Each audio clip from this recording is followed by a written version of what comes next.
बगलामुखी माता की महागाथा, स्तंभन शक्ति, सत्य की रक्षा और आत्म विजय की दिव्य कथा। प्रस्तावना: जब शब्द ही शस्त्र बन गए।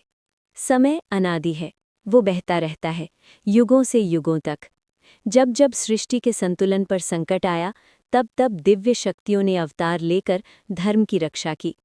परंतु एक समय ऐसा भी आया जब संकट तलवारों या अस्त्रों से नहीं था, संकट था वाणी से। शब्दों की शक्ति इतनी बढ़ गई थी कि वे सृष्टि को हिला सकते थे, असत्य को सत्य बना सकते थे, सत्य को भ्रम में बदल सकते थे। देवताओं की सभा में अशांति थी, ऋषियों के यज्ञ बाधित हो रहे थे, पृथ्वी पर भ्रम और विवाद फैलने लगे थे। तब ब्रह्मांड के केंद्र में एक दिव्य संकल्प जागृत हुआ, और उस संकल्प से प्रकट हुई स्वर्णिम आभा में लिपटी, पीत वस्त्र धारिणी, स्तंभन शक्ति की अधिष्ठात्री बगलामुखी। अध्याय 1। मदनासुर का अभिमान। एक असुर था, मदनासुर। उसने वर्षों तक कठोर तप किया। अंततः उसे वरदान मिला, तेरी वाणी कभी असत्य न होगी, जो बोलेगा वही घटित होगा। ये वरदान शक्ति था, परंतु विवेक के बिना शक्ति विनाश बन जाती है। मदनासुर ने अपने वरदान का दुरुपयोग करना प्रारंभ कर दिया। वो कहता, सत्य भ्रमित हो जाए, और लोग भ्रमित हो जाते। वो कहता, ऋषियों का यज्ञ विफल हो, और अग्नि मंद पड़ जाती। उसकी वाणी ही उसका अस्त्र बन गई। अध्याय 2। देवताओं की प्रार्थना। देवता भयभीत होकर ब्रह्मा, विष्णु और महेश के पास पहुंचे। भगवान विष्णु ने ध्यान लगाया। उन्होंने देखा ब्रह्मांड में शब्दों की ऊर्जा असंतुलित हो चुकी है। उन्होंने कहा, इस संकट का समाधान केवल स्तंभन शक्ति से होगा, ऐसी शक्ति जो असत्य की जिह्वा को रोक सके। तभी हरिद्रा यानी हल्दी के दिव्य सरोवर में तेज का प्रचंड विस्फोट हुआ। जल स्वर्णिम हो उठा, आकाश पीले प्रकाश से भर गया। उस प्रकाश से प्रकट हुई पीतांबरा देवी। अध्याय 3। दिव्य रूप का दर्शन। उनका वर्ण स्वर्ण समान था, पीले वस्त्र, पीले आभूषण और पीली माला। एक हाथ में गदा, दूसरे हाथ से शत्रु की जिह्वा पकड़े हुए। ये मुद्रा केवल युद्ध का प्रतीक नहीं थी, ये संकेत था, असत्य की जिह्वा को मैं रोक दूंगी। उनके मुख पर करुणा थी, परंतु नेत्रों में प्रचंड तेज। अध्याय 4। युद्ध जो शब्दों से लड़ा गया। मदनासुर ने हंसते हुए कहा, तुम मुझे नहीं रोक सकती। परंतु जैसे ही वो आगे बोलने लगा, देवी ने उसकी जिह्वा पकड़ ली।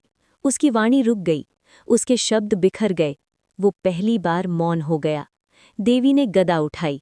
मदनासुर ने समर्पण किया, माँ, मुझे क्षमा दो, मुझे मोक्ष दो।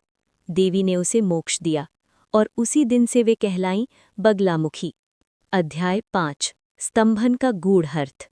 लोग समझते हैं कि स्तंभन केवल शत्रु को रोकना है, परंतु सच्चा स्तंभन है क्रोध को रोकना, भय को रोकना, भ्रम को रोकना, नकारात्मक विचारों को रोकना।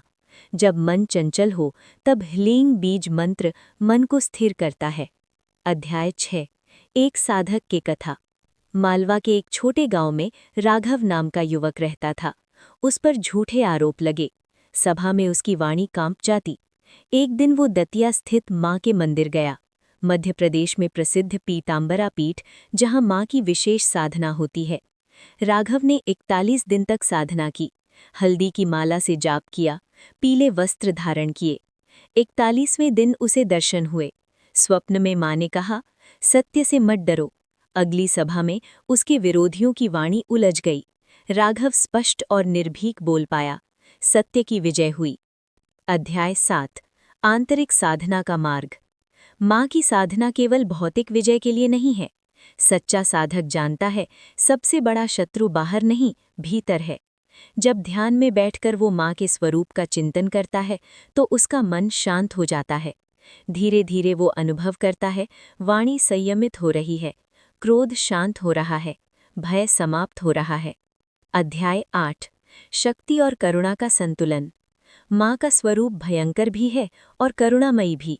वे सिखाती हैं, शक्ति का उपयोग केवल धर्म के लिए हो। यदि कोई स्वार्थ से साधना करे तो उसे सिद्धि नहीं मिलती, परंतु जो न्याय और सत्य की रक्षा के लिए प्रार्थना करे, उसे माँ की कृपा अवश्य मिलती है। अध्याय 9। वर्तमान युग में माँ की महिमा। आज के समय में भी शब्दों का महत्व बहुत बढ़ गया है।